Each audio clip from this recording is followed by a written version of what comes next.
할렐루야. 네, 오늘도 수요 기도회 가운데 나오신 여러분 주님의 이름으로 환영하며 축복합니다. 오늘도 우리를 인도하신 그 하나님께 우리 시간 기쁨으로, 우리 감사함으로 우리 주님 앞에 나아가도록 하겠습니다. 내가 매일 기쁘게 순례의 길에 가면 주의 팔이 나를 안보함이요, 내가 주의 금복을 받는 참된 비결은 주의 영이 함께야. 우리 한 번 더. 내가 매일 기쁘게 순례의 길에 가면 주의 팔이 나를 안보함이요, 내가 주의 금복을 받는 참된 비결은 주의 영이 함께함이라.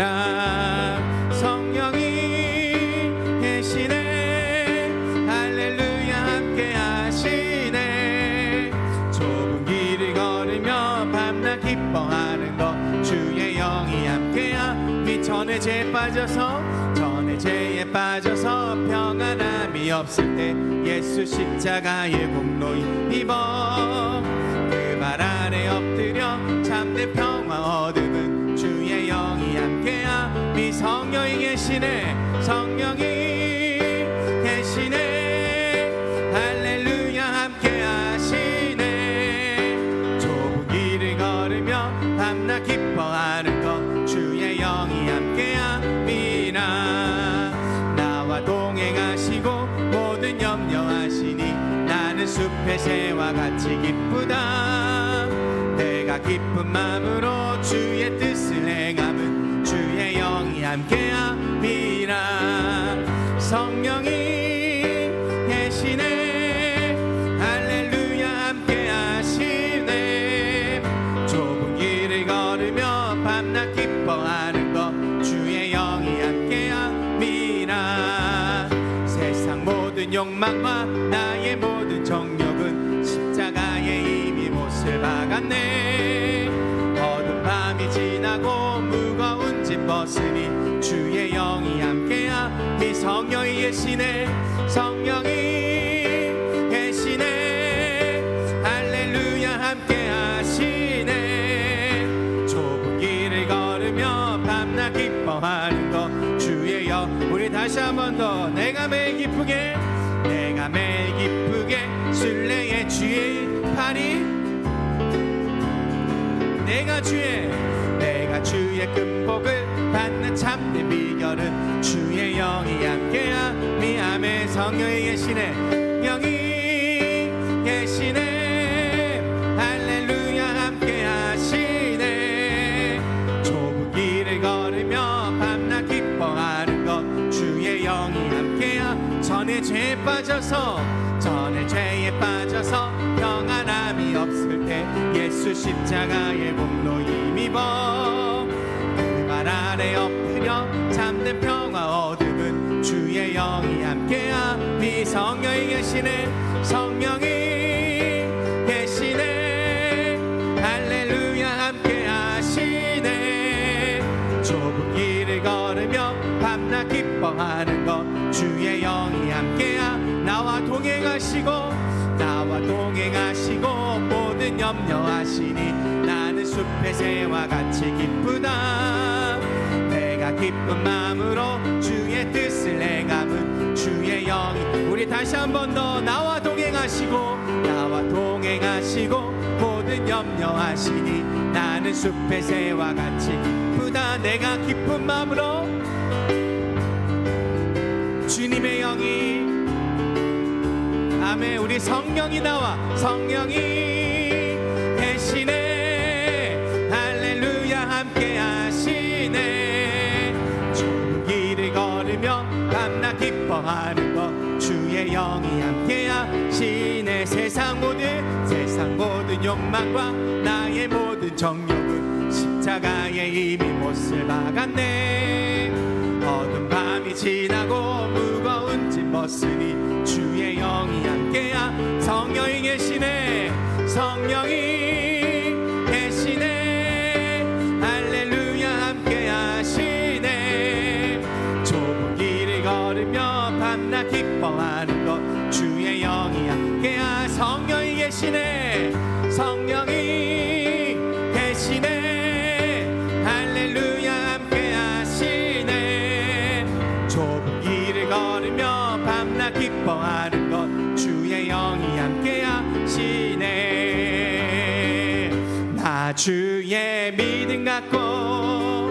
홀로 걸어도 나 주의 믿음 갖고 노래 부르네. 폭풍 구름 몰아치고 하늘 덮어도 나 주의 믿음 갖고 실망치 않네. 주는 내 친구, 주는 내 친구, 진실한 친구. 끝나간 폭풍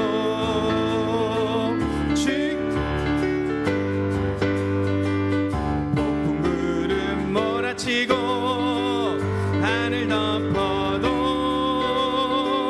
나 주의 믿음 갖고 실망치 않네. 주는 선한 목자, 내 주는 선한 목자, 나를 인도해 사망의 골짜기로, 사망의 골짜기로 다닐지라도 주님께서 나의 길을 인도하시니 나 주를 따라가리. 나 주를 따라가 언제까지나, 언제까지나. 주는 내 목자, 주는 내 목자, 선하신 목자. 어디 가든지 함께 하시네. 주님께서 나의 길을 인도하시니 나 주를 따라가리. 언제까 우리 한 번 더. 내 주는 선한 목자, 내 주는 선한 목자, 나를 인도해 사망의 골짜기로 다닐지라도 주님께서 나의 길을 인도하십니다. 인도하시. 우리 그 주님을 따라갑시다.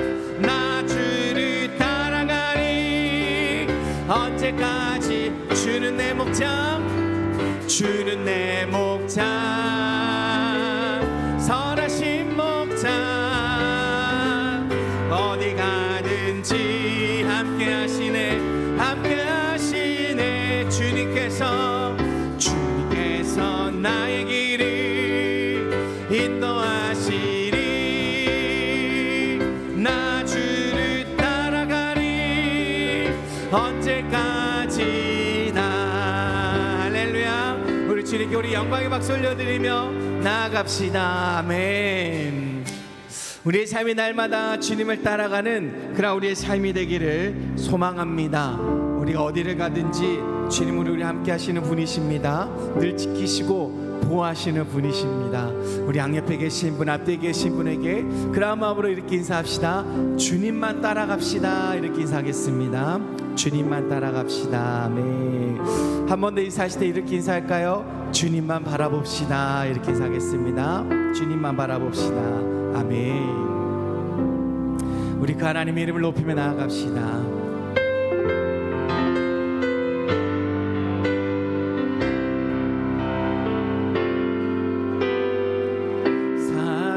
사랑하는 나의 아버지, 이름 높여드립니다.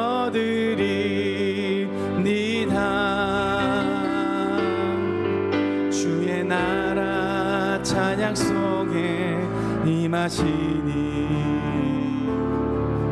능력에 주께 찬송. 우리 한 번 더. 사랑하는 나의 아버지, 사랑하는 나의 아버지. 우리 주님의 이름을 높여드립시다. 이름 높여드립니다.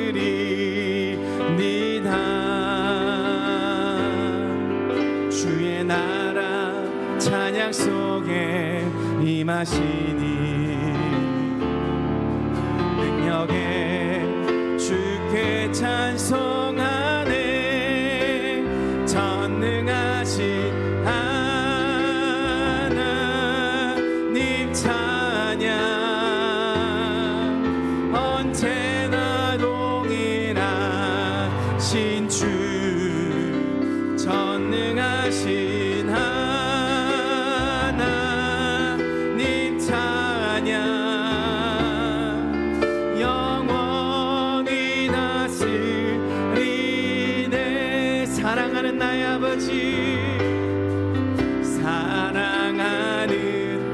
나의 아버지. 아멘. 주님의 이름 높여드리니다. 주의 나라 찬양 속에 임하시니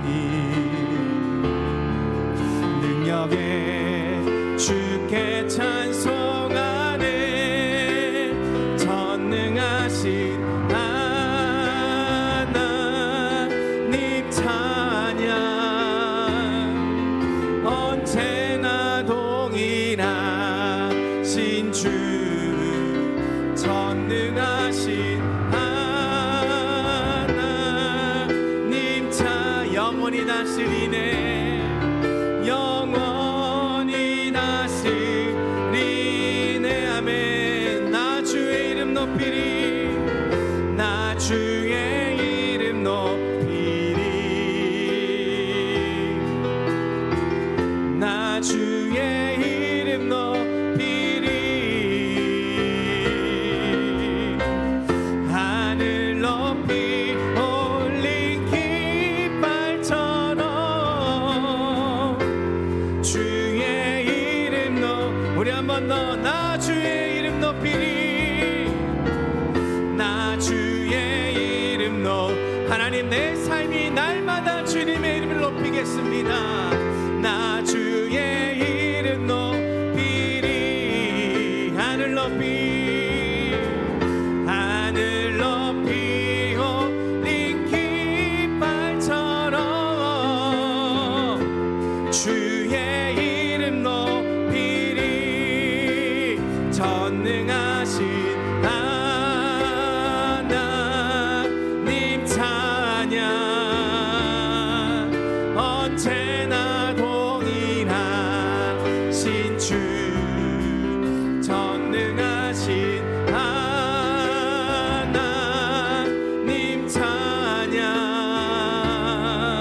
영원히 다스리. 전능하신 하나님 찬양 언제나 동일하신 주. 전능하신 하나님 찬양 영원히 다스리네. 전능하신 하나님 찬양 언제나 동일하신 주. 전능하신 하나님 찬양 영원히 다스리네. 아멘. 우리 주는 위대하신 분이시기에 영원히 우리 함께 하시는 줄로 믿습니다. 이 시간 우리 기도하실 때 하나님, 그 영원하신 능력의 하나님, 내가 영원히 그 이름을 높이며 내가 주님의 이름을 높이며 날마다 주 앞에 무릎 꿇는 그러한 나의 삶이 되게 하여 주시옵소서. 오늘 예배가 그러한 삶의 연속이 되게 하여 주시옵고 더 큰 은혜 앞에 내가 엎드릴 수 있는 그러한 예배가 될 수 있도록 예배 가운데 역사하여 달라고 우리 시간 이러한 마음으로 오늘 드리실 예배를 위해서 우리 함께 기도하며 나아가겠습니다. 하나님 감사합니다. 주님의 이름.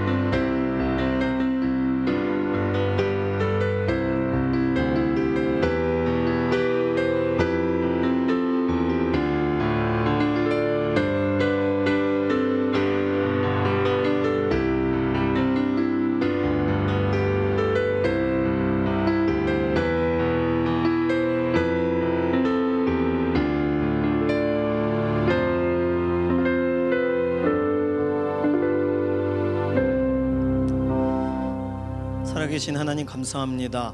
10월 새로운 날, 새로운 달 첫 예배로 하나님 앞에 구별하여서 함께 예배하는 믿음의 동역자분들, 하나님께서 이번 달 계획하신 특별하신 은혜를 우리에게 부어주시기를 원합니다.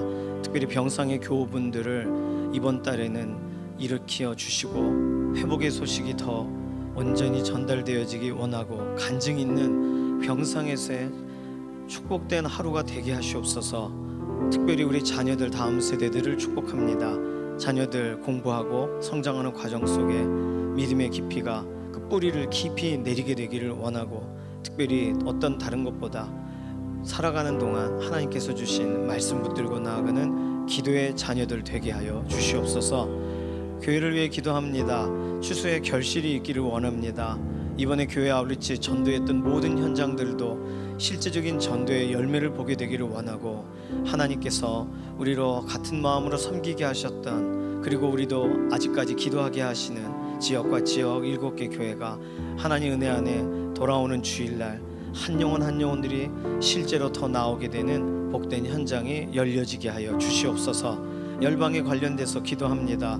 선교지에 하나님께서 품으신 뜻들이 있으실 것인데, 특별히 우크라이나와 같은 곳, 전쟁이 있는 곳에 믿음의 사람들을 보호하시고 연약한 가운데 있을 때 하나님 일으켜 주시고, 낙심하지 않고 나라와 민족을 오늘도 바꿔가시고 변화시켜 가시는 하나님의 선하신 손길을 바라보는 믿음의 기도가 선교지마다 끊어지지 않게 하여 주시옵소서. 오늘 수요일 구별하여서 하나님께 10의 1조로 또 선교 예물로 문동길 집사님, 이선영 집사님 구별한 손길 기억하시고, 가정 안에 때마다 하나님 채워주시고, 하나님의 선한 손길을 바라보고 의지하고 기도할 때마다 감사가 넘치는 믿음의 가정이 되게 하시옵소서. 오늘 함께 기도하는 믿음의 동역자들에게도 동일한 은혜를 부어주실 것을 인해 감사드리며 살아계신 예수님의 이름으로 기도드립니다. 아멘. 누가복음 10장 1절에서 11절까지 말씀입니다. 누가복음 10장 1절에서 11절 우리 함께 한 목소리로 읽도록 하겠습니다.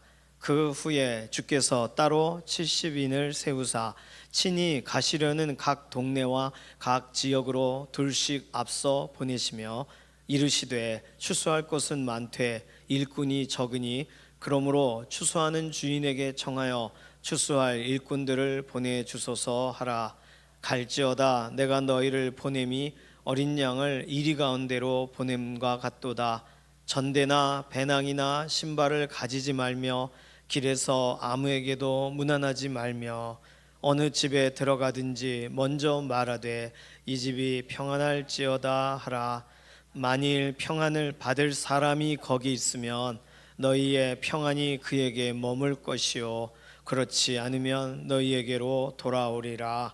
그 집에 유하며 주는 것을 먹고 마시라.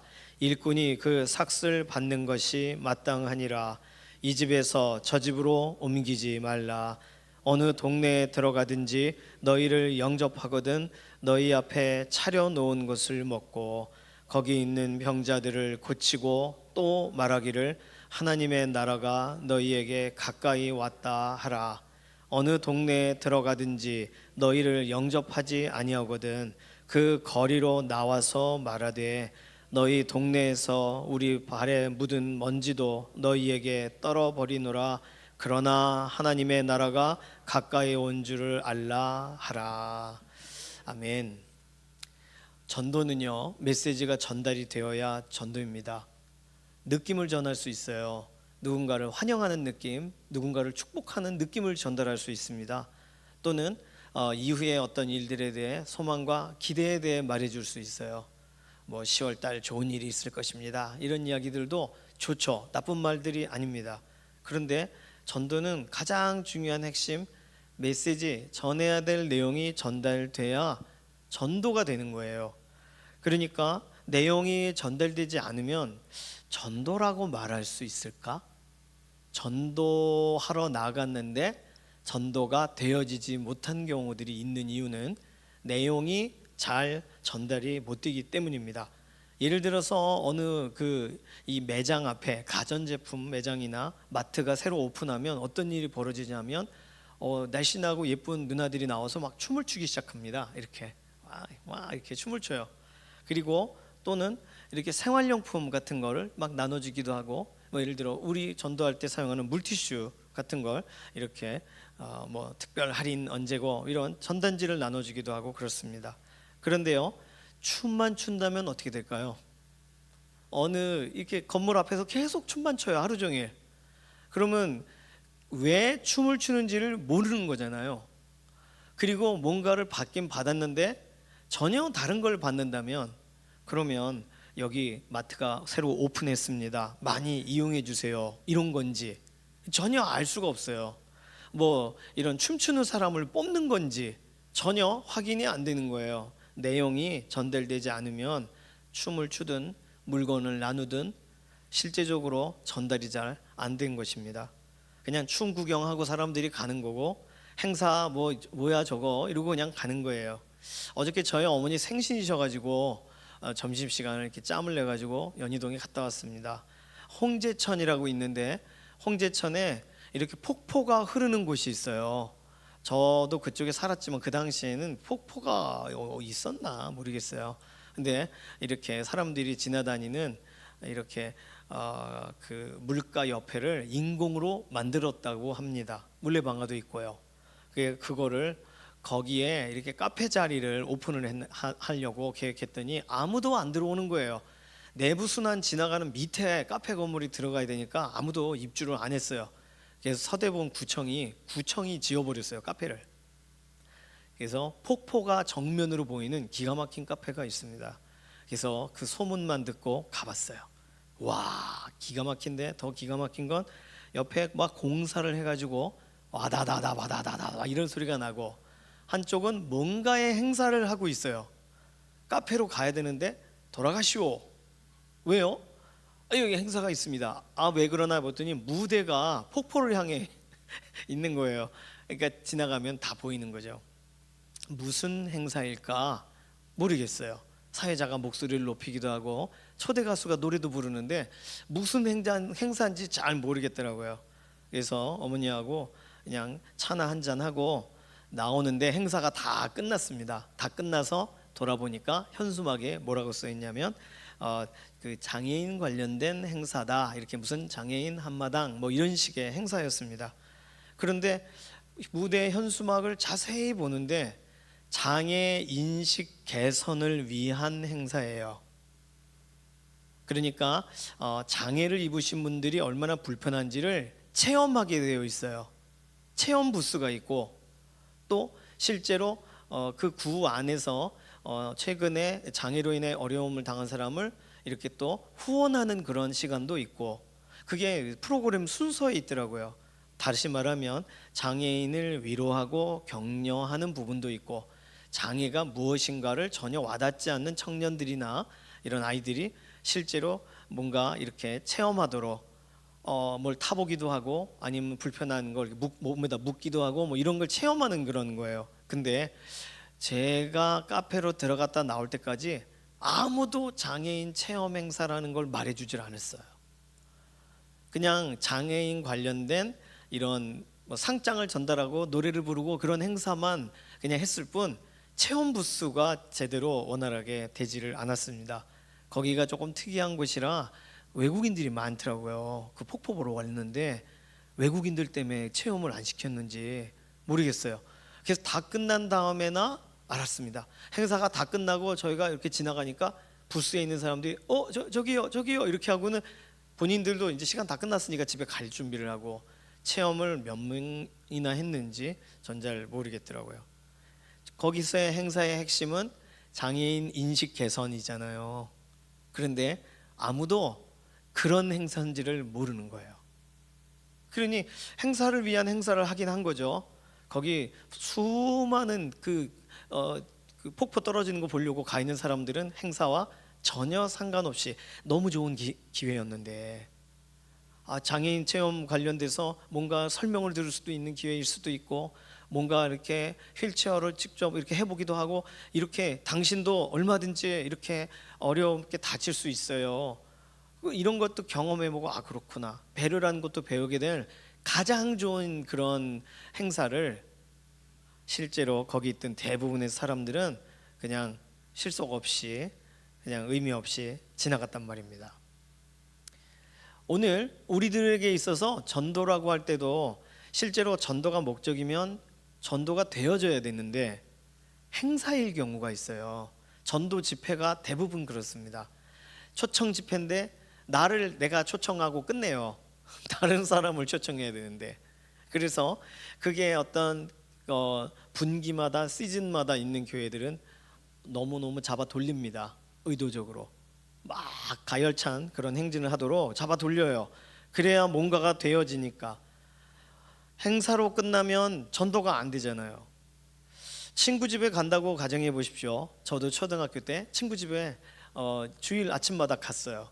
그런데 띵동 그러면은 그 친구 엄마가 그래 재원아 너 밥은 먹었니?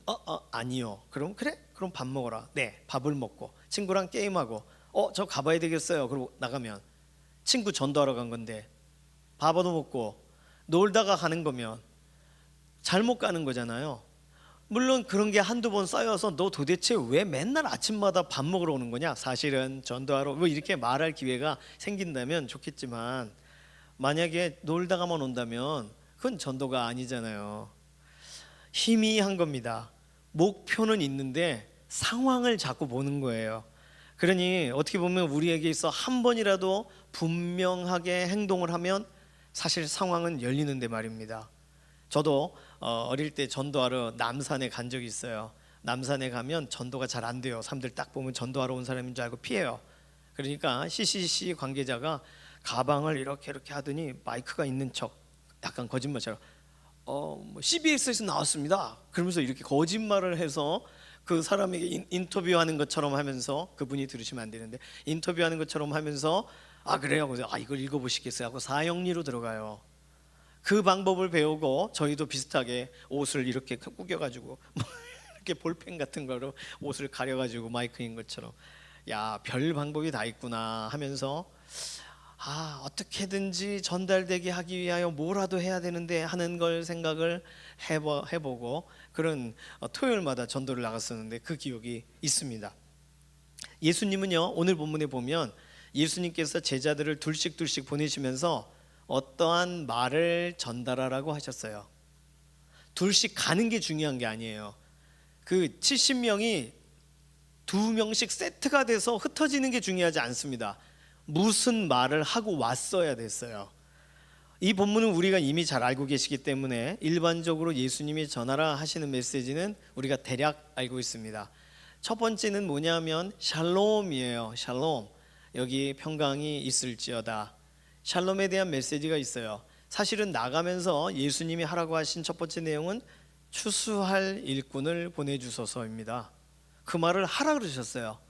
추수할 일꾼을 보내주소서 하라. 그게 2절이에요. 2절 말씀 보실까요? 이르시되 추수할 것은 많되 일꾼이 적으니 그러므로 추수하는 주인에게 청하여 추수할 일꾼을 보내주소서 하라. 추수는 누가 하는 것입니까? 추수는 일꾼이 하는 거예요. 그 일 안 해본 사람이 추수하겠다고 들어가면 이거저거 안 돼요. 아무거나 잘라버리고. 추수는 일꾼이 해야 돼요. 그러니까 추수할 일꾼을 보내주소서 하라는 얘기는 예수님께서 제자들에게 첫 번째로 입을 떼서 말을 해야 될 대상은 하나님이고, 하나님께 뭐라고 말씀을 드려야 되냐면 보내주세요 일꾼을. 기도하라는 얘기예요. 그 기도는 가는 길에 제자들이 하는 겁니다. 사람 만나기 전에 해야 돼요. 사람 만나서 그 기도를 하면 안 돼요. 사람 만나기 전에 하나님 추수할 일꾼을 보내어 주소서. 밭이 휘어져 추수할 때가 됐으니 추수할 일꾼을 보내주소서. 그래서 나아가서 그 밭에서 기도하는 겁니다. 밭을 보고 기도하는 거예요. 기도가 다르겠죠. 여기서 그냥 기도하는 거하고 밭에 가서 기도하는 거하고 다르겠죠. 밭에 가보니 진짜 추수할 게 많네. 어떻게 일꾼 진짜 필요하네. 하나님 이렇게 이걸 보세요. 추수할 일꾼 빨리 보내주세요. 그 기도를 가장 먼저 하나님 앞에 입을 열어야 될 첫 번째 메시지는 하나님 일꾼을 보내주십시오입니다. 그러니 일꾼을 보내달라라고 할 때 추수할 일꾼은 누군지 모르는데 하나님이 보내주세요라고 하는 거예요. 그러니 가는 사람들은 일꾼이 아니에요. 추수한 적도 없어요.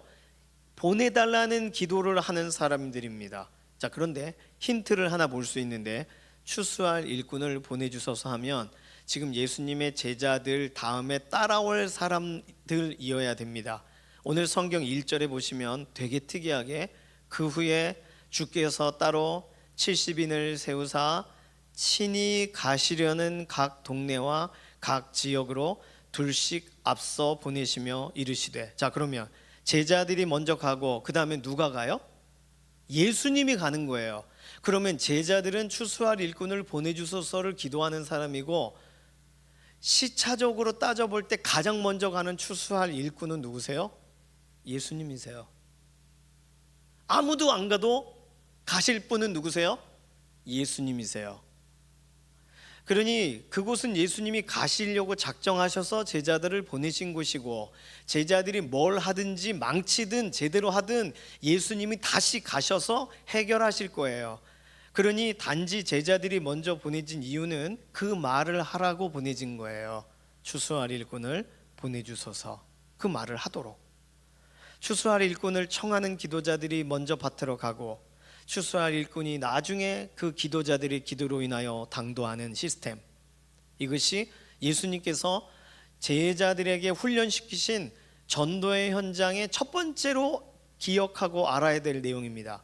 이것을 우리 교회 아울리치 주일날 했었던, 또 우리 실제로 여선교 남선교 전도의 현장에 적용을 한다면 우리가 할 일은 복된 결과를 보고 오는 것이 아니에요. 우리가 할 일은 결과를 보고 오는 게 아니에요. 추수할 일꾼이 여기 엄청 필요합니다. 하나님 보내주십시오 라고 상황 보고 하러 가는 거예요. 그게 전도의 첫 번째, 전도의 과정 중에 일어나는 일입니다. 추수는 예수님이 하시는 거예요. 추수는 하나님의 손 안에서 진행이 되는 거예요. 본문대로 본다면 우리가 가가지고 괜히 묶어놓고 이렇게 하고 할 필요 없어요. 우리가 망쳐놓을 필요가 없어요. 하나님이 행하시는 일과 연관돼서 먼저 앞서 나아가서 고백할 사람, 기도할 사람을 예수님이 보내셨다는 걸 우리가 기억해야 됩니다.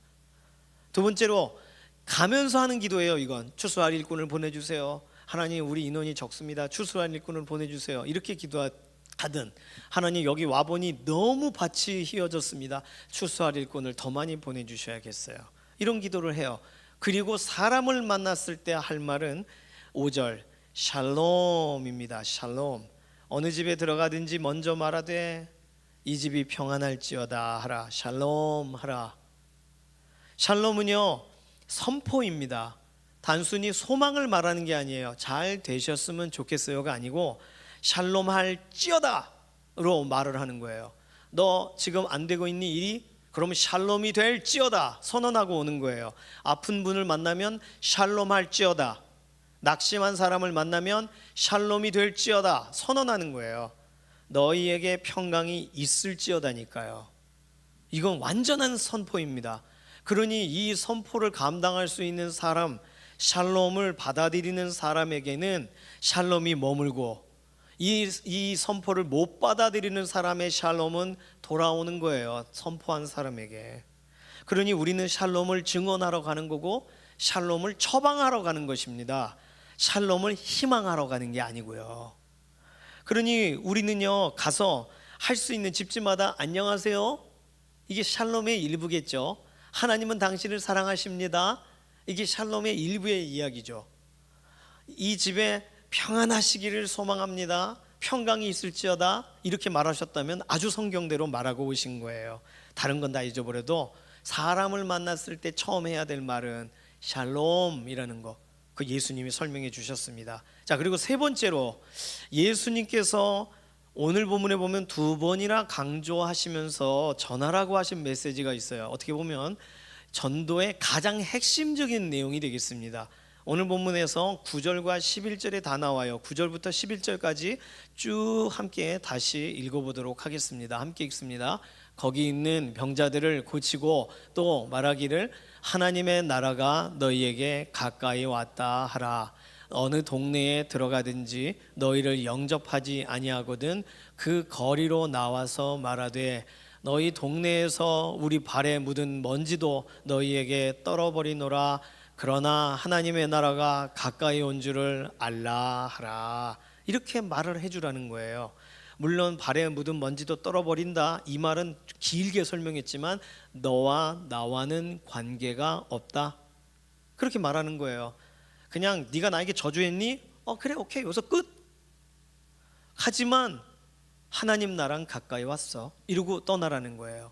하나님 나라가 가까이 왔다, 하나님 나라가 가까이 왔다, 똑같지 않습니까? 샬롬도 받아들이든 못 받아들이든 선포하는 내용이었고요, 영접하는 사람들에게 또 병이 아픈 사람을 위해 기도하고 또 실제적으로 하나님 고쳐주십시오 아뢰고 하나님 나라가 가까이 왔다라고 말하는 것뿐만 아니라 그들을, 제자들, 예수님의 제자들을 거절하는 사람들에게도 발에 먼지를 탁탁 털면서 오케이, 알았어, 나 여기 있으니까, 하지만 하나님 나라는 가까이 왔습니다, 이렇게 말하고 떠나라는 거예요. 그러니까 하나님께서는 오늘 우리에게 예수 그리스도를 통하여 전도의 가장 중요한 내용을 다시금 말해주고 계시는 거예요. 오늘 하나님 나라가 가까이 왔어, 그 말을 하라고 하시는 거예요. 그러면 하나님 나라가 가까이 왔다라는 말은 뭘까요? 복잡하지 않고 간단하게 설명하면, 우리가 1절을 힌트 구절로 본다면 우리는 잠깐 왔다 가지만 누가 오실 거예요 라고 말하라는 거와 똑같은 거예요. 우리가 왔을 때 그분을 영접하는 게 좋을 겁니다. 그분이 오는 날은 심판하러 오시는 날일 테니까요. 누구시죠? 예수님이에요. 하나님 나라가 가까이 왔어요. 하나님 나라가 엄청 가까이 왔으니까 지금 예수님을 영접하세요. 거절하세요? 오케이, 알았습니다. 그렇다면 저희는 가지만, 그렇지만 하나님 나라가 무지무지 가까이 오셨다는 걸 기억하시길 바랍니다. 그 말을 하라는 거예요. 그러니까 당시에 예수님의 제자들을 거부해도 예수님은 결국 그 마을을 가실 거 아니에요. 예수님의 제자들이 전하는 메시지를 거절해도 예수님이 다시 가실 때 무슨 말을 들을 거냔 말이죠. 그러니까 예수님이 공개적으로 찾아가시는 그날에는 그 마을은 어떤 상태가 되는 거예요? 위기 상황이 되는 거예요. 그때 복음을 듣고 회복되면 좋죠. 그런데 그날이 언제인지, 예수님이 공개적으로 오시는 날은 예수님이 재림하시는 날일 텐데, 그러면 오늘 이 본문을 그렇게 연결 지으면 하나님 나라가 진짜 가까이 왔어요, 오늘이 마지막 기회일지도 몰라요 라고 말을 하러 가고, 이걸 안 들어도 그래도 이 말은 꼭 기억하세요. 하나님 나라가 엄청 가까이 왔어요. 오늘일지 몰라요, 내일일지 몰라요, 그 일이 언제 일어날지 모릅니다 라고 말해주라는 거예요. 물론 하나님 나라에 관련된 설명이 약간 복잡하지만 예수님이 말씀하신 걸로만 정리한다면 의외로 간단합니다. 예수님이 말씀하신 하나님 나라의 특징 최소 세 가지는, 첫 번째, 누가복음 17장 21절에 하나님 나라는 믿는 사람들 안에서는 이미 시작이 되었다는 거예요. 하나님 나라는 너희 안에 있느니라 하셨거든요. 예수님을 영접한 사람들에게는 하나님의 실질적인 다스림과 통치가 시작이 됩니다. 그래서 우리의 양심이 예수님 믿고도 죄를 짓는 게 즐겁지 않아요. 예수님을 믿으면 나 안 되는데 하며 하나님 나라의 그 압박이 시작이 됩니다. 하나님 나라의 능력이, 권능이 우리를 좌우합니다. 그러니까 하나님 나라의 영향력 아래 들어가 있는 거죠. 하나님 나라는 너희 안에 있느니라. 하나님의 그 왕국의 그 권능이 우리의 삶의 곳곳에 드러나는 거죠. 예수님을 믿는 사람에게는 하나님의 그 영향력이 펼쳐지니까 하나님 나라가 너희 안에 있다라고 말하시는 거예요.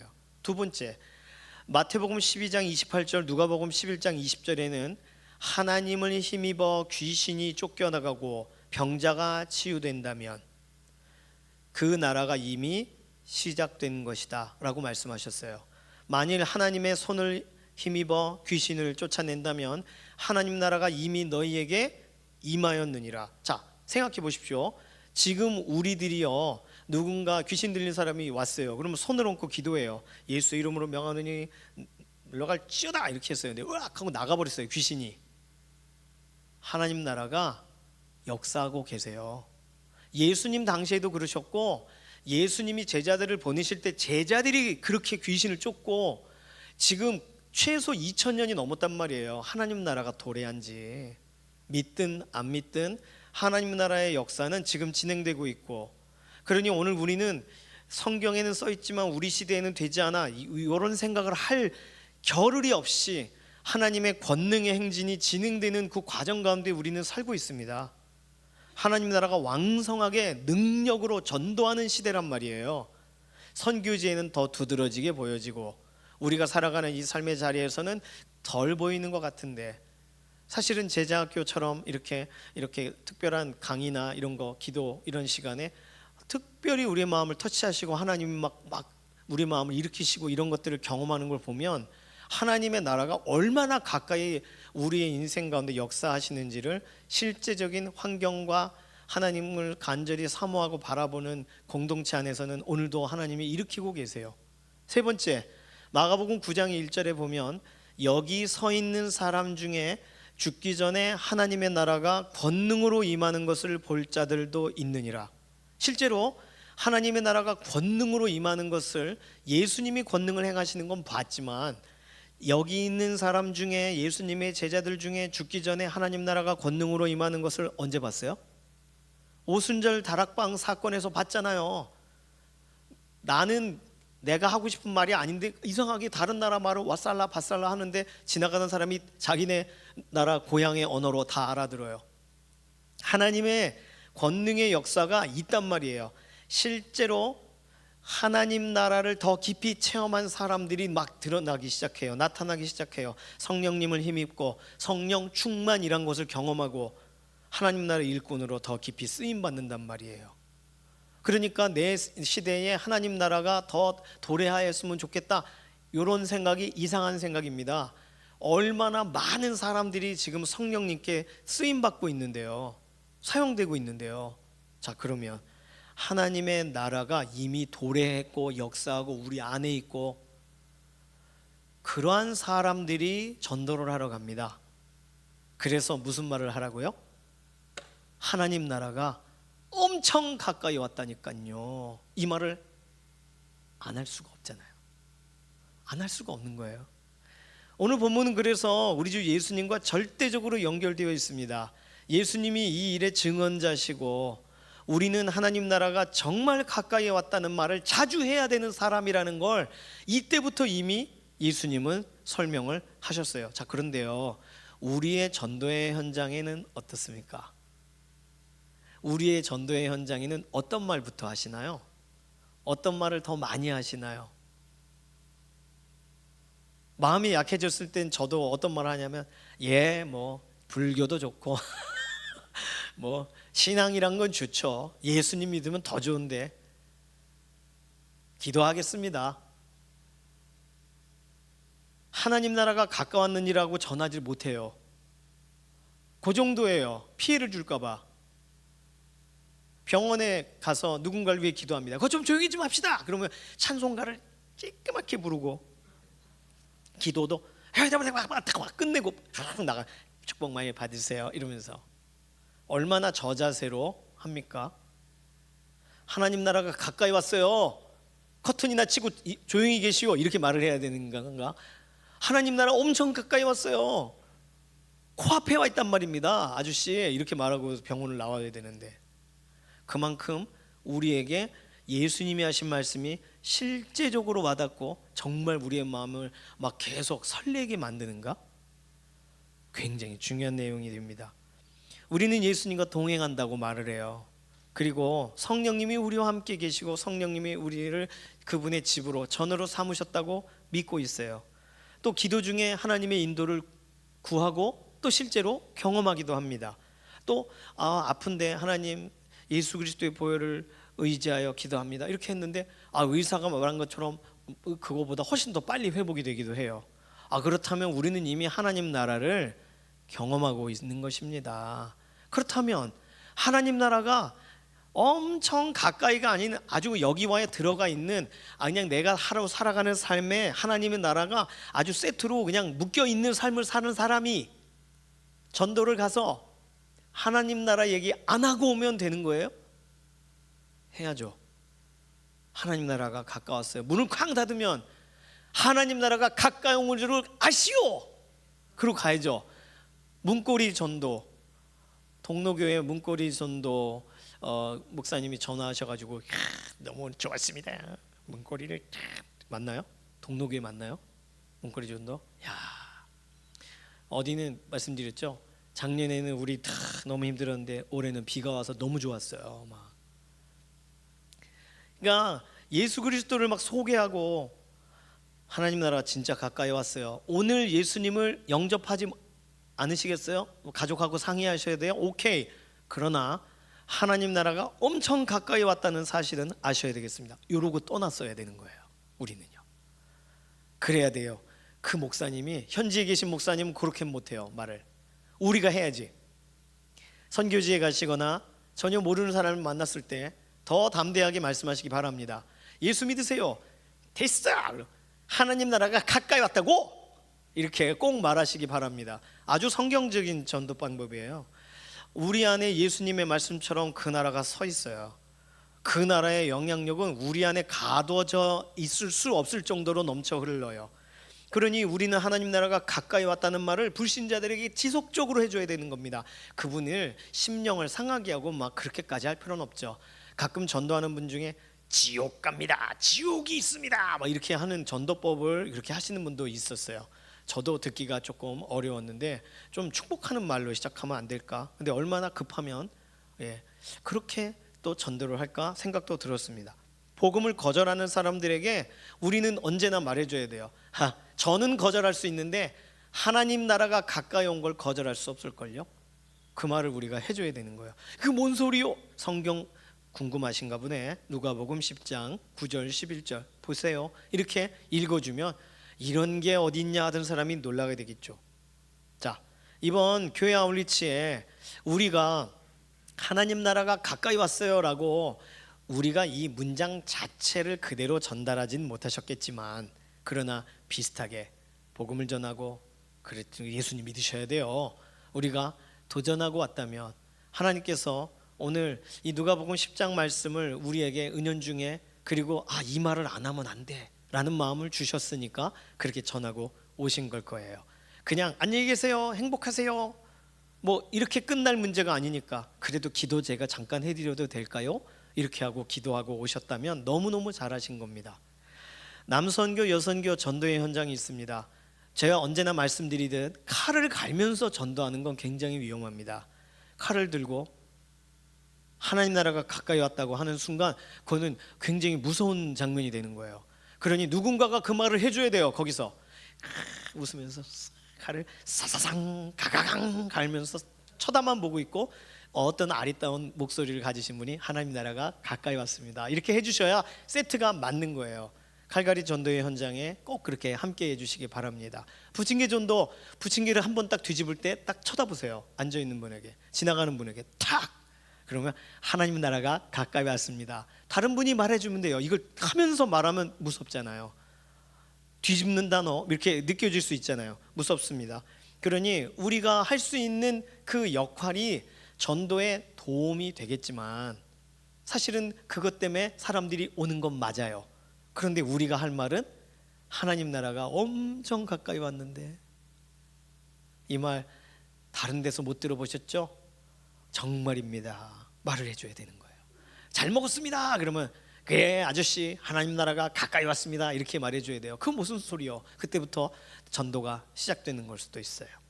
우리 가족 전도의 현장에 이번 다음 주부터 이제 추석 연휴인데 가가지고 건강하셨죠? 평안하십시오. 네, 오래 사세요. 다 좋아요. 축복하는 거, 가족이 가족을 축복하는 것만큼 뭐 엄청 좋죠. 거기에 꼭 하나를 포함해 주십시오. 하나님 나라가 가까이 왔어요. 어렵지 않잖아요. 문장이 샬롬 하나님 나라가 가까이 왔습니다. 네가 왔다는 뜻이냐? 아닙니다. 예수님이 곧 오신다는 얘기예요. 많이 들은 얘기다. 오늘 다시 한번 들으십시오. 이렇게 해서 전하고 오시면 그러면 얼마나 좋아요. 하나님 나라가 가까이 왔다는 건 입에 있는데 말을 안 하면 돌아올 때 얼마나 마음이 불편해요. 이거 전해야 전도가 완성이 되는 거예요. 이거 전해야 지금까지 우리가 쌓아온 모든 게 아름답게 마침표가 딱 되어지는 거예요. 안 그러면 안녕하세요만 남는 거예요. 건강하세요만 남는 거예요. 그렇기를 원하십니까? 샬롬만 남는 것인지, 아니면 하나님 나라가 가까이 왔어요도 그분의 마음에 남게 하시길 원하시는지, 오늘 누가복음 본문을 통해 우리 자신에게 돌아보자는 거예요. 메시지가 없는 만남이 있어요. 만났는데 만나는 게 너무 좋아요. 다른 말을 하지 않아요. 그런 만남도 있습니다. 말이 없어도 한두 시간 같이 옆에만 있어도 좋은 관계가 있어요. 그런데 그 사람은 저와 다른 곳에 간다면, 예수님이 오시는 날 다른 곳에 간다면, 제가 저희 첫째에게 늘 그 얘기합니다. 첫째 절친이 있어요. 안 믿는 친구예요. 첫째하고 너무 성격도 비슷하고 대화도 잘 되고 까르르 까르르 웃어요. 언제나 얘기를 해줘요. 같은 곳에 가야 돼. 너 저 친구랑 천국 가고 싶지 않니? 그러면 대화 중에 교회 얘기가 나오든지, 나 안 돼, 나 저 중고등부 연습하러 가야 돼, 뭐 그래, 이렇게 이해가 되는 구간이 등장하면 너 교회 오지 않을래? 어떻게든 말을 꺼내봐야 된다. 너 나중에 후회한다. 안 그러면 그 친구 천국에서 못 본다 너. 그러니 말을 해야 돼. 그러면 알겠어요, 알았음 등 이러면서 끝내요. 뭐 더 어떻게 전하는지는 모르겠습니다. 오늘 추수할 일꾼을 보내주십시오. 만약에 가면서 기도를 못 하셨다면 교회 아우렛이 끝나고 돌아오는 길에 그 기도가 나오셨을 수도 있어요. 하나님, 여기 하나님의 손이 더 필요합니다. 너무 기도 잘하셨어요. 그 기도가 우리의 전도의 시작과 전도의 끝에 있어야 됩니다. 그리고 사람을 만났을 때는 어떻게 하라고요? 샬롬, 받든 안 받든 샬롬 먼저 인사하는 거예요. 그리고 하나님 나라가 가까이 왔습니다. 그 말이 우리가 할 수 있는 예수님이 알려주신 전도법이에요. 복음을 받아들이지 않을 때도 하셔야 되고, 복음을 받아들이는 사람들에게도 하셔야 되고, 지금이 기회인 줄로 믿습니다. 우리의 삶의 자리에서 언제나 더 좋은 전도법을 찾아보십시오. 와 보라, 이것도 있어요. 사실 안드레가 이렇게 전도했던 전도법이 와보라 전도법입니다. 다른 말 안 하잖아요.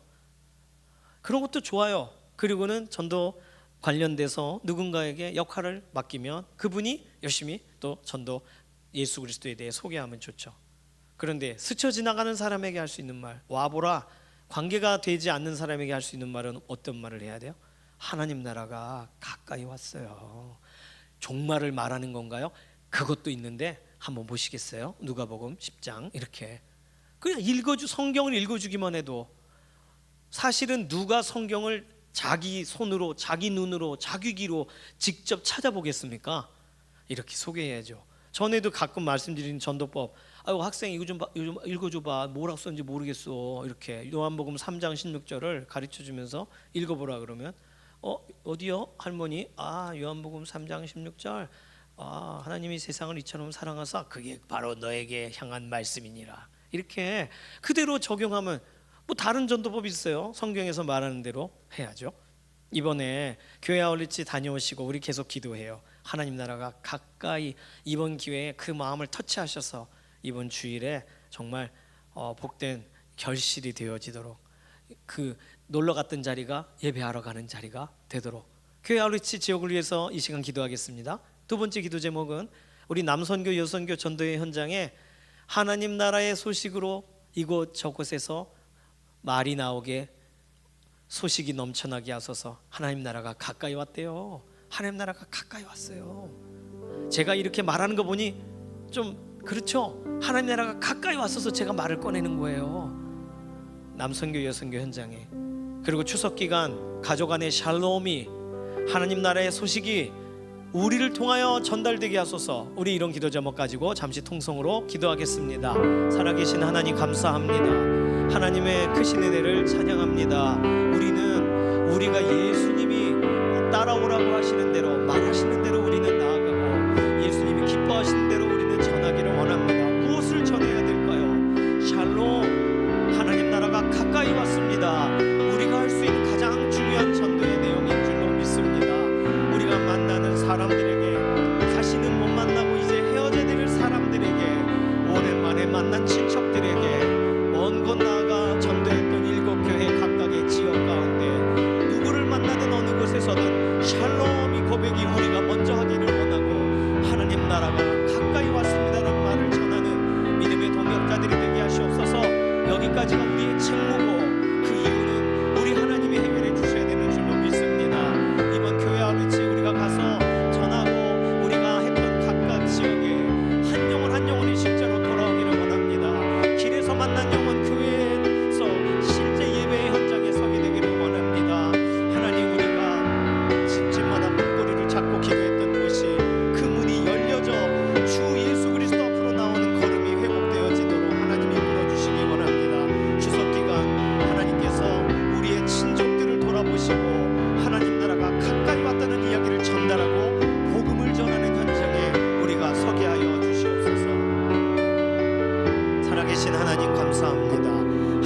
특별하신 은혜를 우리가 사모하고 오늘 누가복음 이 말씀을 우리 마음에 담습니다.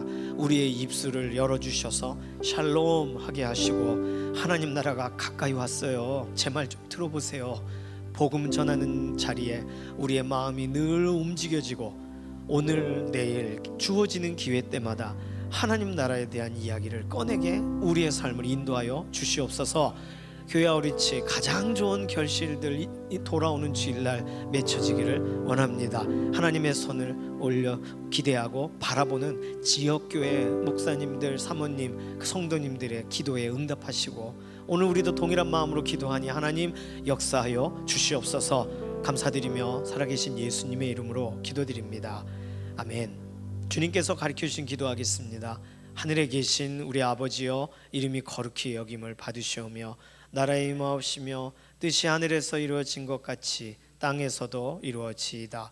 오늘날 우리에게 일용할 양식을 주옵시고 우리가 우리에게 죄 지은 자를 사하여 준 것 같이 우리 죄를 사하여 주옵시고 우리를 시험에 들게 하지 마옵시며 다만 악에서 구하옵소서. 나라와 권세와 영광이 아버지께 영원히 있사옵나이다. 아멘.